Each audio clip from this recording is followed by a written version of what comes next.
Hi class, this is Dr. O'Connor. In this video, we're going to talk about reaction rates. And we'll talk a little bit about free energy and activation energy. So first, let's talk a little bit about reaction rates. So the study of reaction rates is called kinetics. And in order for a chemical reaction to occur, first, your reactant particles must collide with one another. Remember, some chemical bonds are going to break and some new bonds must form. Now, not all collisions will lead to products. And why is that? Well, colliding molecules must approach with the correct orientation so that the atoms that are going to form new bonds can connect with one another. Let's take a look here at this figure. Here we have ozone reacting with nitrogen monoxide. And notice that there's the oxygen-oxygen bond will break and a new bond will form between the nitrogen and the oxygen here, forming nitrogen dioxide. And remember, this oxygen-oxygen bond is broken, and this will combine with this oxygen to form the diatomic oxygen. So we've had bonds break and new bonds form. Now, look at the way that the molecules are oriented. We have the nitrogen, which is very close to the oxygen of the ozone molecule. So when they collide this way, most likely products are going to form. But if we look below here, again, we have our ozone molecule, but the nitrogen is not close enough to the ozone molecule. So therefore, if they collide this way, no bond is going to form. You can imagine that the more complex the molecule, the less likely the substances are going to be in the correct orientation. And I'll tell you a little bit later how we deal with that. Now, besides being in the correct orientation, a collision must take place with enough energy in order to break the bonds in the reactant. If they don't collide with enough energy, the bonds are not going to break. If the particles move too slowly, then the collisions might not overcome the repulsion between electrons in the different reactants. So this means the particles will bounce away from one another. Now, we're talking about energy. We say the collision must take place with enough energy. Well, that energy is called the activation energy.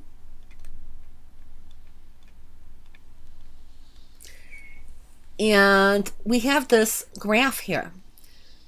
On the y-axis, we have free energy, and it increases as we go up. And on the x-axis, we have the reaction products. So we start off with reactants, and we end up with products. But we only will end up with products, number one, if the molecules are oriented correctly, and number two, if there's enough energy for the bonds in the reactants to break. So that energy would be from here to the maximum of this curve. And we call this energy, again, the activation energy. So there must be at least that much energy in order for the reaction to take place. This particular energy diagram, this is a free energy diagram. This is a free energy diagram for an exergonic reaction. Why is that? Notice that the reactants are higher in energy than the products. The products have less energy than the reactants. So therefore, this would be an exergonic reaction. What does that mean? It means that delta G would be negative, and this would be spontaneous. Notice, when we look at this plot, notice that the reactants have less energy than the products. In this case, delta G, that's the difference between the energy of the reactants and the products, would be positive. And that means that we have an endergonic reaction. Notice that we have a large activation energy. That's the difference in the energy between the reactants and the maximum of the curve. Okay, so if I look at these two plots, I see that reaction 2, or I should say plot 2, from plot 2 we can see that it will take more energy in order for this reaction to occur than it would this one. This one takes less energy. Okay, so again, here we have an exergonic reaction, and here we have an endergonic reaction. So let's talk a little bit more about the activation energy. The activation energy, that's represented with a capital E and an ACT subscript. This is the amount of energy necessary for reactants to surmount the energy barrier to reaction. So the energy, you can think of this as the energy that the colliding particles are required to have in order for a productive collision to occur. Now, the size of the activation energy determines the rate of reaction, how fast or slow the reaction is. Let's take a look here.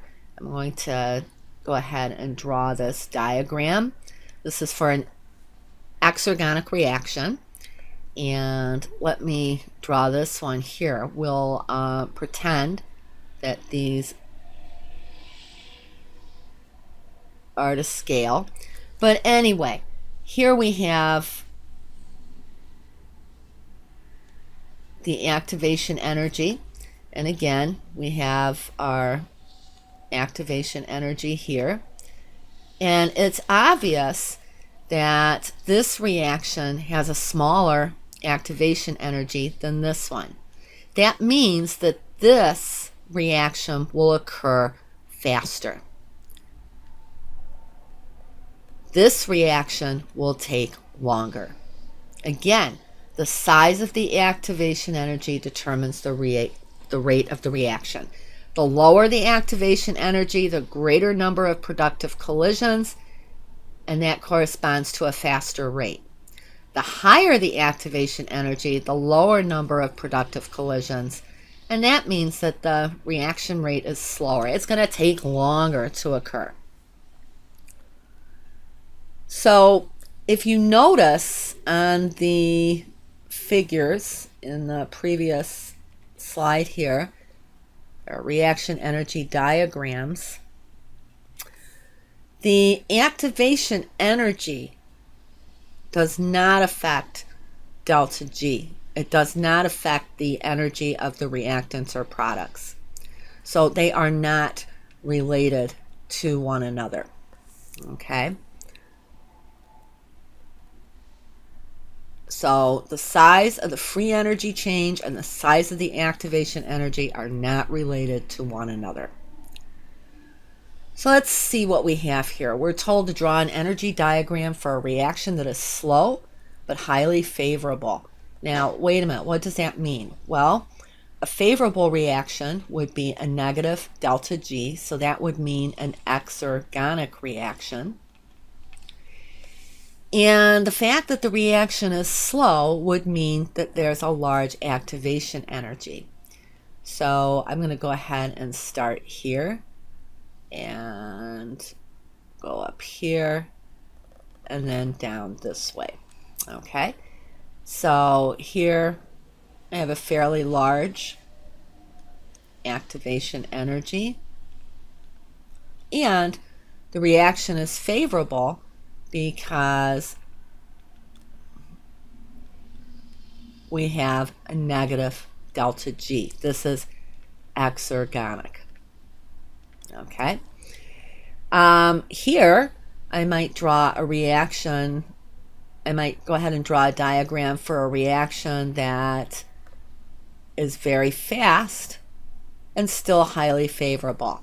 So here we have a smaller activation energy and it is exergonic. So that means delta G would be less than 0. It's negative. It is spontaneous. One more thing I want you to look at. I'm going to go back to those plots in the first slide there. Okay. Notice that the way we're reading this diagram is for a reaction going in the forward direction.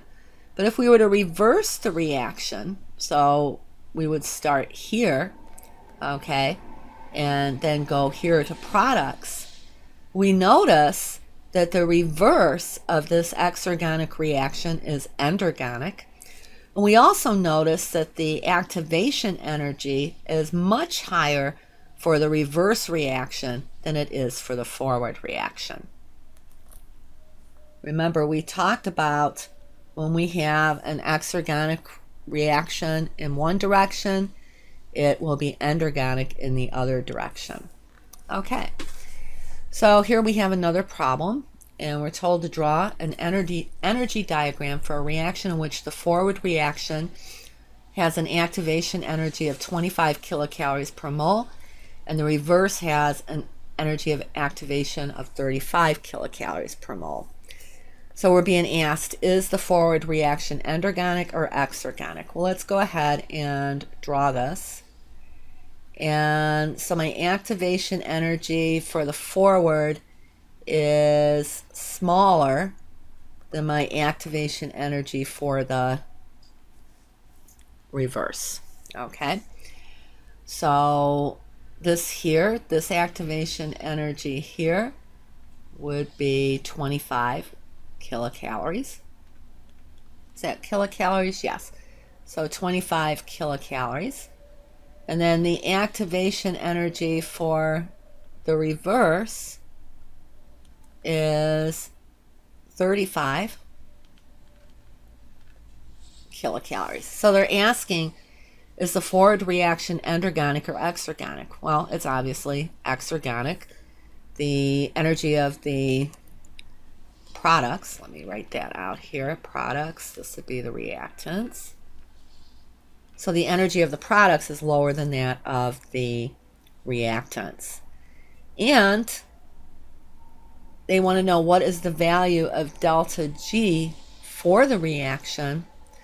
So the difference between 25 and 35 is 10. So that'd be 10 kilocalories. And we have a negative sign. This is exergonic. So delta G would be equal to a negative 10 kilocalories.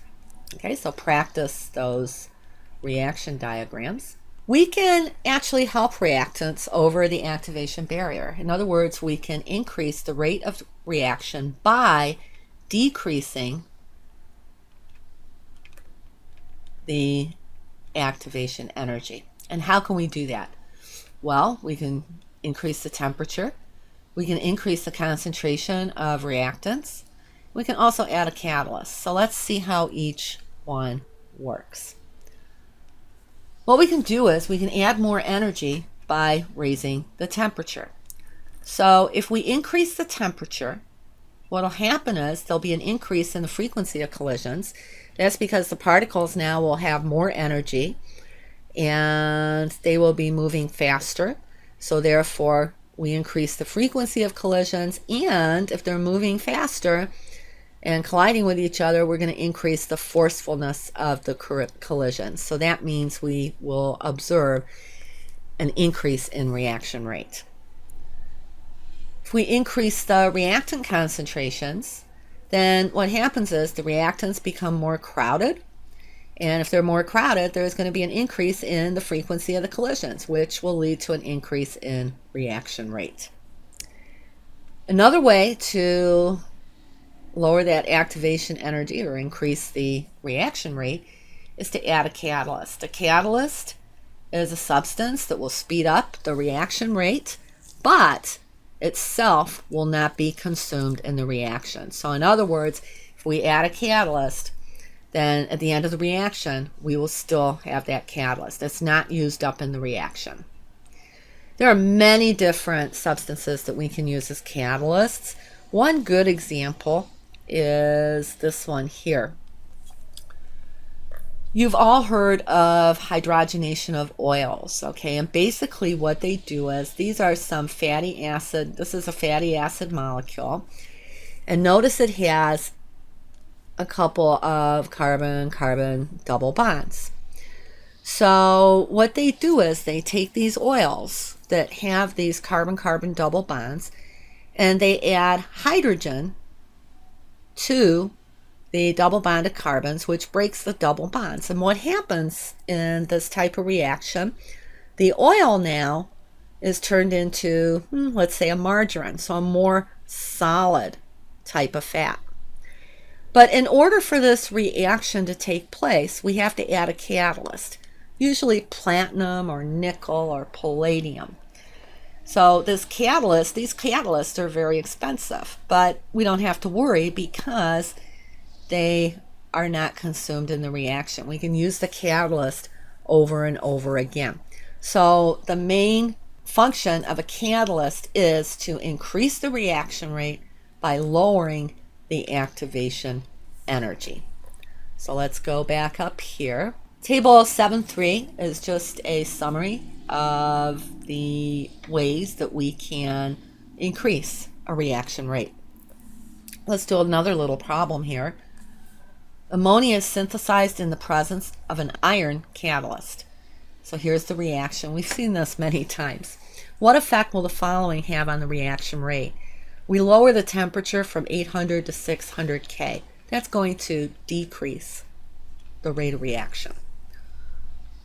We remove the iron catalyst. That is definitely going to decrease the rate of reaction.